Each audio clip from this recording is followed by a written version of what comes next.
All right, everybody. It is July 5th, and I don't know why it says July 7th on the header graphic, but it really is July 5th, the day after July 4th, a very special holiday, the birth of our nation. And you know what? I feel pretty patriotic, and I'm very excited about the freedoms that we have to be able to go to conventions and have free speech and talk about comic books. My name is Buddy Scalera. I'm not good with dates, but I am good with you. And a date with you is every Tuesday night at 8 p.m. Tonight is going to be a really interesting show. We've given Mike Fasolo the night off to go shopping for some robes or something. And I have, in response, been really trying hard to grow facial hair. I'm not very good at it. But that's not the topic. Tonight, we're going to be talking about our community going to EternalCon 2022. We've been talking about it for the past couple of weeks. And I just thought it would be very interesting to hear from our community about exhibiting at a conference, doing panels, and adjusting to the real-time changes that happen. One of those changes, I wasn't able to make it. I was sick. So they had to very quickly change the schedule and put on a show. And the show went on. And really well, I might add. So we have some photos, but first let me introduce my two guests. You know her from the Com Nation Trivia Show and my frequent substitute teacher. Please meet Ruth Morrison from Com Nation. Hello. How are you? You feeling recovered from the weekend? Oh yeah, it was an interesting show. It was a very small show, but there's just an insane amount of celebrities there doing signings. Did Lee Majors ask for me? He and I didn't have an in-depth conversation, but Sam Jones was walking around, meeting people, shopping for stuff. Well, and speaking of meeting people, we have one of our frequent contributors and one of the graduates from the Comic Book School NFT class. Maryam, you were at the show making a big splash with your panel. Hey, how you doing? Yes, I was. And I had a really good time. It was more people there than I had expected. It was a lot of celebrities. I was like, oh, wow. Oh, my goodness. So I had a good time meeting and greeting. Yeah. Maryam, you went to this show last year. How did this year compare to last year's EternalCon? This year, I stayed for the entire weekend. Last year, I was only there for the day. So I felt like this year I got the most out of it, both as a panelist and as a just person wandering around. And I really enjoyed myself. I met a lot of people, talked to a lot of artists, talked to a lot of writers, talked to a lot of people who just love comics and just found out what their interests were a lot better. And last year, I didn't get those opportunities because I was in and out. Maryam, it looks like Mike's giving you a woot woot. Hey, Mike, what's up? Fancy. So I think it's very important as part of our experiential learning here at, oh, look at this. Fear the beard. Vince, don't worry. It would take years before I had a beard. I would be long dead by the time a beard grew in. I can't. This is the max. It'll max out here. That's it. That's the story of my facial hair, boys and girls. Not very good story. So anyway, listen, the key thing about Comic Book School is it's all about experiential learning. And I thought it would be interesting to hear what the experiences were from both of you, what you learned, and then what you would recommend to people who were thinking about exhibiting at a medium to small size show just like this, about preparation, about panels, about selling at your table. Maryam, you had offered some really good feedback initially in our message boards, which I should note are at comicbookschool.com, just one link away. Maryam, why don't you tell us what you learned at the, no, I want Maryam to be big. There you go. Maryam, tell us what you learned from exhibiting at the show. Well, I learned as an exhibitor to make sure you're prepared in advance and come with a plan. So if you know that you're trying to list build, make sure you have enough sheets so that you can get the data. If you're trying to sell, make sure you have enough to sell so that you know, okay, this is my highest number book. I want to make sure I sell out of that and just kind of keep a track of that. I came with our goal to list build, grow without just that one day, creating an opportunity for days to come. So I wanted to make sure that at the least I got one full sheet of contact information of people who came to the con, and to just give away my promo piece. And I wish I had more of them, because the second day I didn't have a lot left over. So even with that, I learned to make sure I had maybe 100 and not 50, double up. And keep 50 at the hotel or Airbnb, and just, do it by the day instead of bringing them all at one time. Yeah, I think it's really important, and Ruth, feel free to jump in here. You don't always know what's going to work at your table, but you need to have enough of whatever it is that is working. I know that Ari sold out. He was like, "Oh, I sold out of, his Poe book," and then he probably was like, "Yeah, oh, if I had more, I could have sold more." Yeah. Go ahead, Ruth. What are your thoughts? No, yeah, it's along the same lines. I've had situations when, when I've done trivia at shows, and it's like occasionally, yes, I've had extra flyers left over, but I'd rather have a situation where I have some extra flyers left over than not. I mean, when I do it at a show, I traditionally like to have the creator involved, and so like my flyers become something that the creator can sign. There's always something you can do, and there's nothing about the flyers, etc., that or at least there's few things that you can keep it generic. And yeah, what's the downside if you bring too much stuff? Well, yeah, I mean, you could use it at your next show. You know what? True story. My first book came out, Photo Reference for Comic Artists. I was so excited, and I sent them out to Chicago, and James McGill, who is part of the comic book school community, was selling them for me. And on Friday, he calls me up and he goes, "Great news. We sold out of all your books."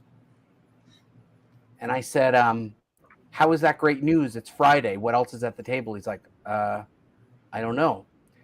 So I called up a friend who worked at an airline, and I said, "Can you get me a trip to Chicago?" She said, "When?" I said, "Now." So she used one of her special passes as an airline employee. I loaded up a backpack full of books, flew them out. By Saturday, I was in Chicago, and then by Sunday, we sold out of everything. So I know the feeling, and it's a great feeling, but also a horrible feeling when you completely sell out of all of your product and have nothing. Well, yeah. It's a difference between selling out of like everything, and selling out and damn, I have a whole nother box at home. But yeah. So that's good. That's a good piece of learning. So Maryam, I'm going to put you up on the spot again. Okay. You were hosting a panel, and I believe it was about marketing things. You want to explain what your panel was, and then what the response was? We could do jazz hands, right? We could do marketing. Yeah, that's the marketing thing. So yeah, it was about marketing things, online digital marketing, and still planning. More so making sure that you have a goal that you want to do. So I gave some tips on how you can create a funnel. I gave out a worksheet to the people who came. And it was probably around 12 people. Even Ruth was there, and asking them, to write out a lead sentence, write out a headline for the product and that they have in mind, so that they can, really create a goal to either sell, or if they wanted to make a community, grow that community, and tie those different things into a social media so that they can grow in a social media standpoint, as well as wherever their lead generations may be.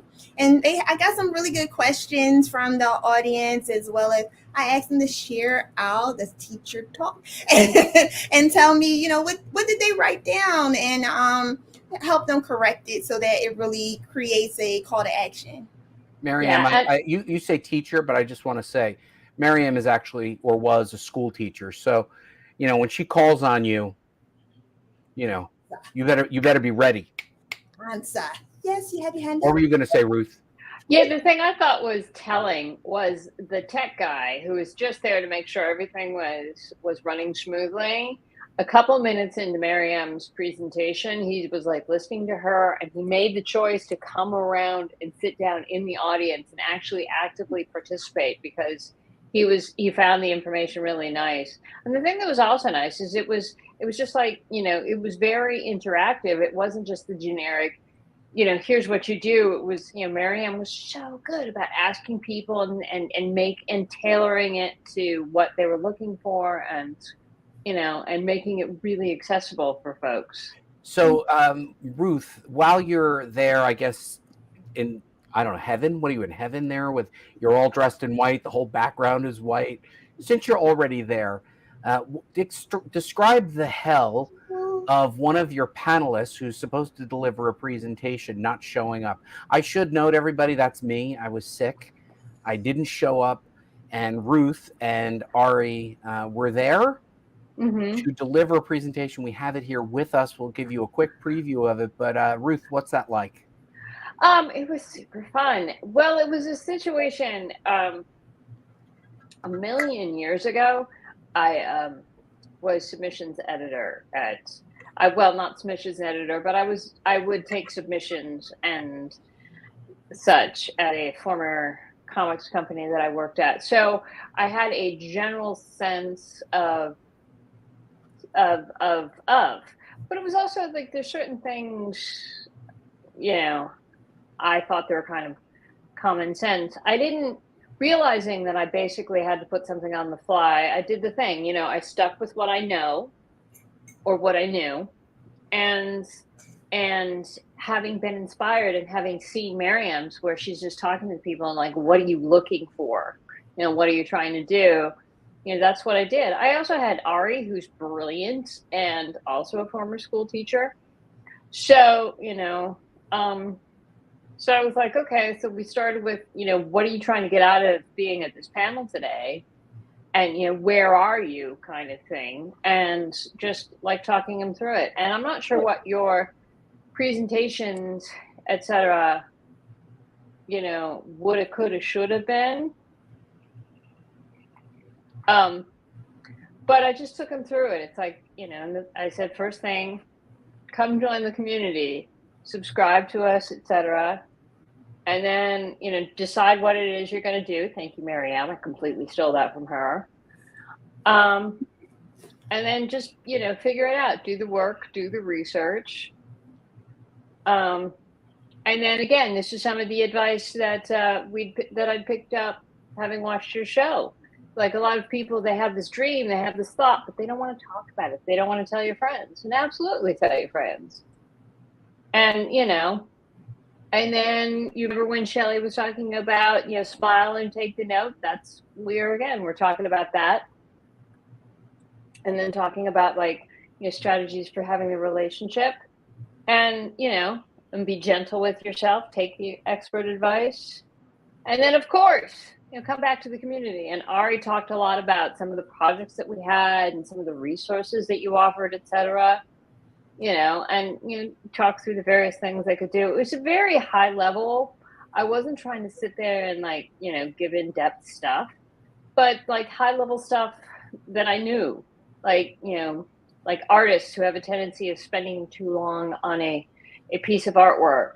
And so it's never done. And writers who just, think too much and never get it done, et cetera. And, I think the key thing that I have learned from hosting panels for a very long time is something will always go wrong. Most people are not aware that something is going wrong in the audience. They vaguely may know, oh, somebody's supposed to be on the stage or somebody else. But I think more than anything, people are rooting for you. They want you to do well. And they're not looking for you to fail, especially in this environment. I think the key thing is keep moving. The show goes on.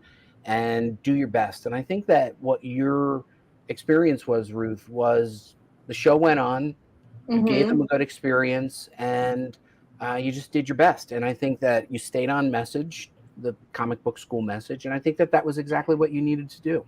Yeah, I mean, there was, we had like 3 or 4 groups of, creative teams, friends and whatnot, one, who were interested in doing the book. They had very specific They had very specific goals. They had very specific things for trying to get there. They had very specific situations. One of them had told the friends, but the friends were critiquing and sort of getting in the way. And I'm like, tell your friend to write his own darn book, But we talked. I spent a minute. Nobody was interested in working for everybody was interested in being independent. Nobody was interested in, working for the man. But I did have a fun moment saying, hey, we all remember John Byrne's first professional comic book work, don't we? Do we? Do you? I do. What is it? Raj something. No? Wheelie and the Chopper Bunch, y'all. He worked for Hanna-Barbera. Wow. Not bad. So it's like trivia lady. So, So yeah, it's not important how you get started. It's important that you get started. I agree. And I think here's the key thing. And, like with your beard. Like with my beard. I'm just going to get started. I don't listen. Let's go back to a 3-shot. Can either of you beat this beard? No, I can't grow one. No, it's not. I can. You can by the end of the show. You'll beat this beard. I can draw one on. You want me to draw me on some stubble real quick? So, hold on. Ponce says, "I'll share in this pain." I guess maybe he doesn't grow facial hair. I don't know. No, he does. Anyway, listen, I think here's the important thing, everybody. So when you go to conventions and you table, something will always go wrong. You'll forget something. You wish you had brought something. Don't beat yourself up over it. Mm-hmm. If you are going and doing panels, and either you are hosting or you are a guest, just know that probably something has gone wrong. From the acoustics to the room to the microphones to the guests not showing up. Ruth, I've had well-known comic book creators literally not show up. They just didn't show up. And they were at their table. And I was like, what happened? And one of them was like, oh, it got really busy at my table. I'm like, you're in the program guide in the book, So, I didn't plan to get sick, but you guys did a great job of being agile. And I think you have to remember that when you go to these events, bring more than you think you need, but then also be ready for anything. Yeah. Right? I've done panels before. They're always a little bit terrifying, but if you get the opportunity to do it, it's kind of worth it. Am I right, Maryam? Yeah, I'd say that. I was terrified in the first 5 minutes because it wasn't anyone sitting in the seats as of yet when it was a transition from the panel before. And then once they set me up and they gave me the mic, it seemed like a bunch of people just kind of sat down. Like it was whew, I'm not all by myself here. when I started mine and I was like, okay, let me go grab Ari or somebody else to help me with this. There was nobody sitting there, and then I came back and they all showed up. I was like, wow. And it's also, a lot of times when you're doing a panel, it's actually in an actual room, which was not the case at EternalCon. We were on the corner of the show floor. Yeah, I heard the acoustics sounded terrible. What? I saw a clip of, anything worth doing is worth being a little uncomfortable for. It's a step in the right direction. I agree with Mike Ponce, don't you? Step out of your comfort zone. I like that. I'm going to make the acoustic joke a couple more times. He claimed his friend Abraham said that. I think I saw somebody cosplaying as Abraham Lincoln this weekend as well. Really? No. Yeah. Amen. Say it like it is.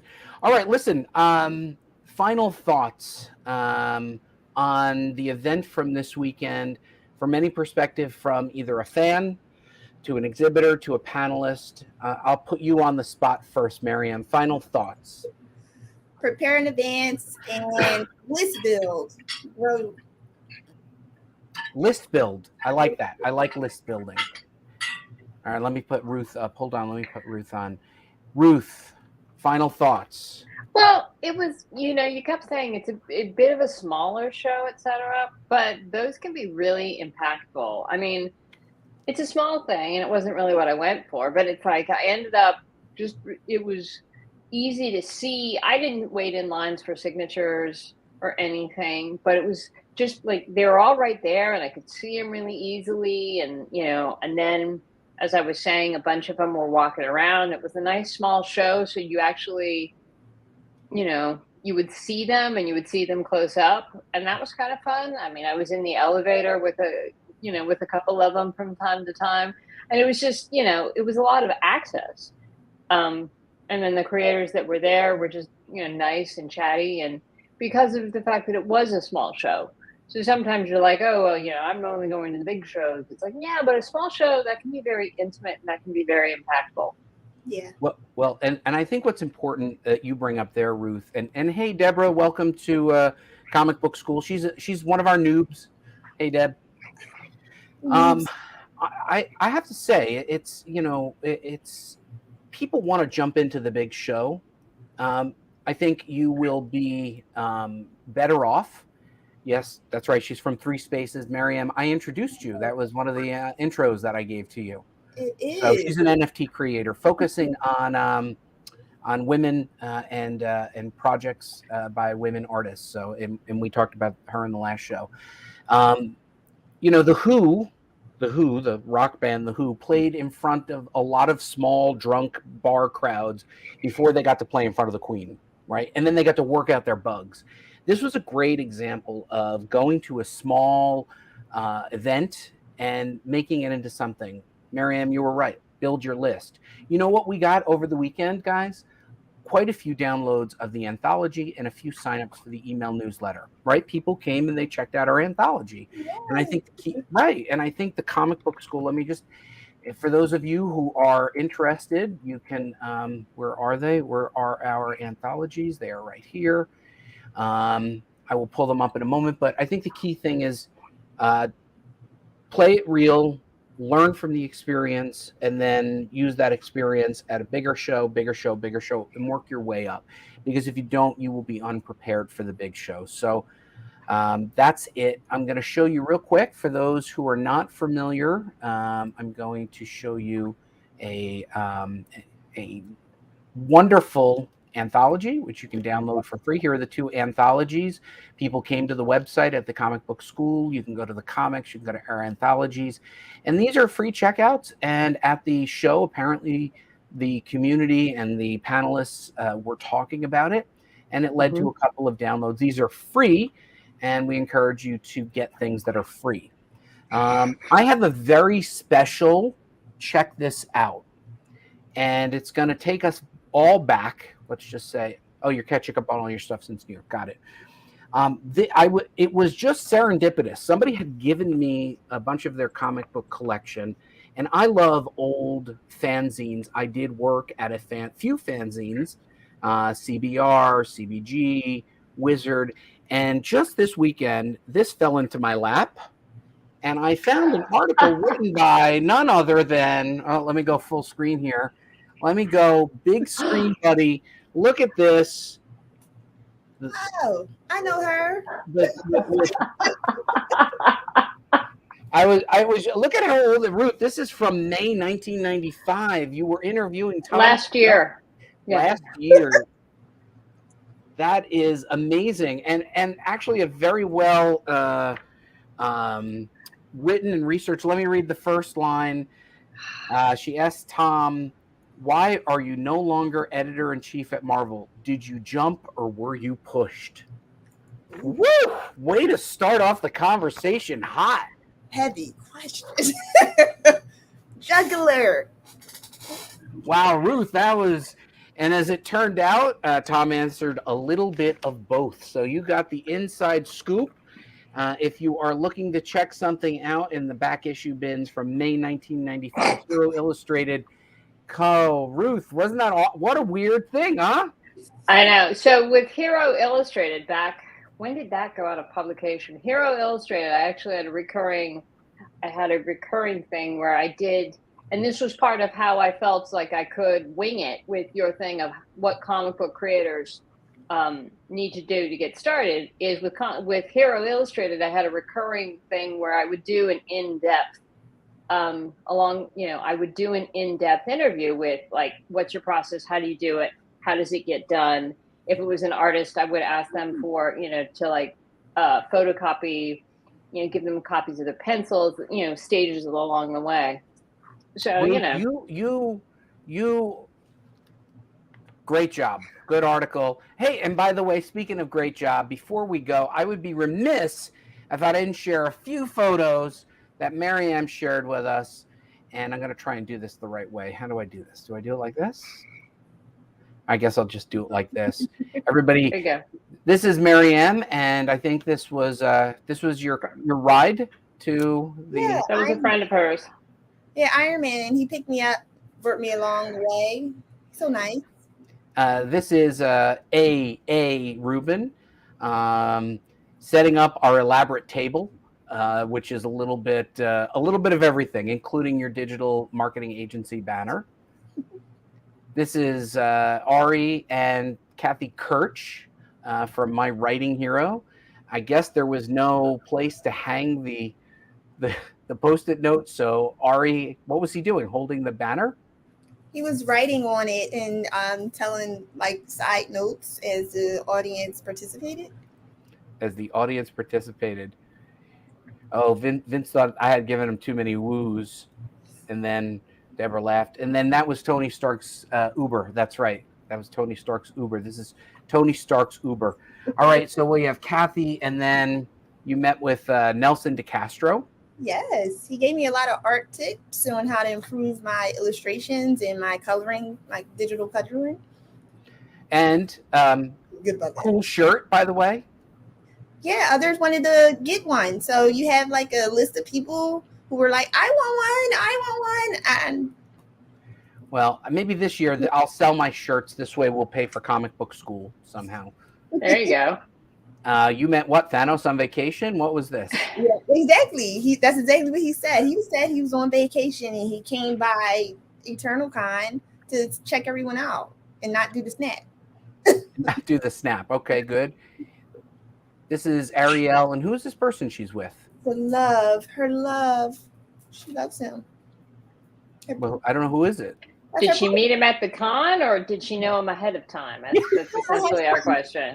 They've been together for a couple years now, and that's her boo thing. That's her thing. All right, listen, that's it. Next week we are coming back with some editors.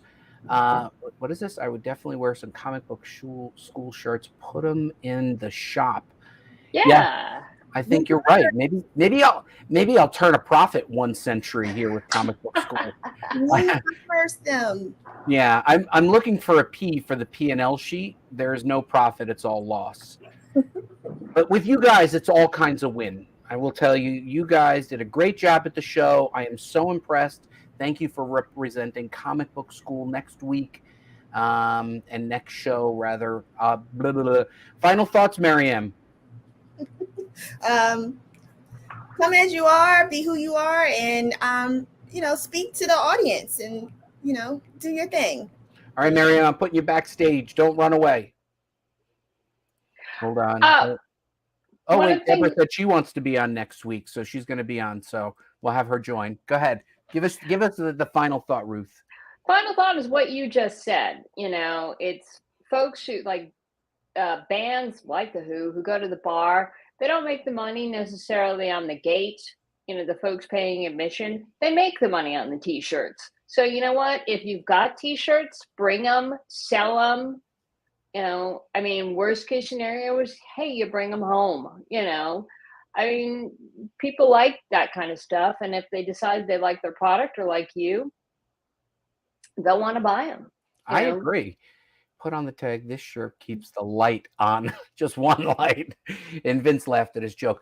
Ruth, thank you so much. Thank you for your agility and your constant positivity. Ruth, where can they see you tonight after this show? Comnation.com. Well, go to YouTube or Facebook or Twitter. Find my YouTube channel, which is somewhere. Tonight we're talking about Hawkman because he's got such a simple and easy continuity and backstory. All right, so here it is. I just put it into the chat, com.nation. Yep. People will see you there. You'll be doing trivia.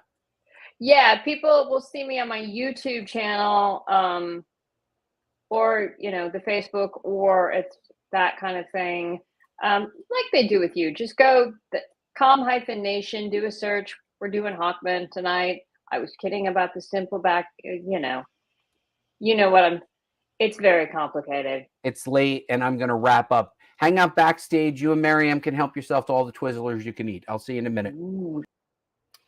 So I cut her off right at Twizzlers. Guys, I think one of the things that we have to always keep in mind at Comic Book School is that there is a lot of different ways to learn. I always talk with you about the craft and business of making comics. Yes, you can make comics. Yes, you also have to connect with your audience. We have a time-honored tradition of going to live shows like Comic Book School, going to comic book conventions. In a couple of weeks, there are people will descend upon San Diego. We'll be descending on New York Comic Con. But there are also these smaller shows where you can get a little bit of practice in being an exhibitor or being a panelist because the competition is so steep at the really big shows. Furthermore, you also learn about how to connect with people. If you're at a table and your head is always down and you're not selling, people may not come to you. But when you start to express different ways of experiencing the show and then making those connections, building friendships, you have a better experience, and so do all of the people who join the show. So congratulations to all of the creators at Comic Book School who attended the show. All of our friends, thank you for coming and participating in the show and bringing your intelligence. But more than anything, you who are watching this show, think about what regional show you can attend and how you could make the best event possible, expand your brand, and of course, connect with the next generation of your readers. Good night, everybody. Thank you for joining me here tonight, and I will see you next Tuesday. We'll be having some special guests. Some editors will be coming on, and I hope to see you there again. Have a great week. Good night, everybody.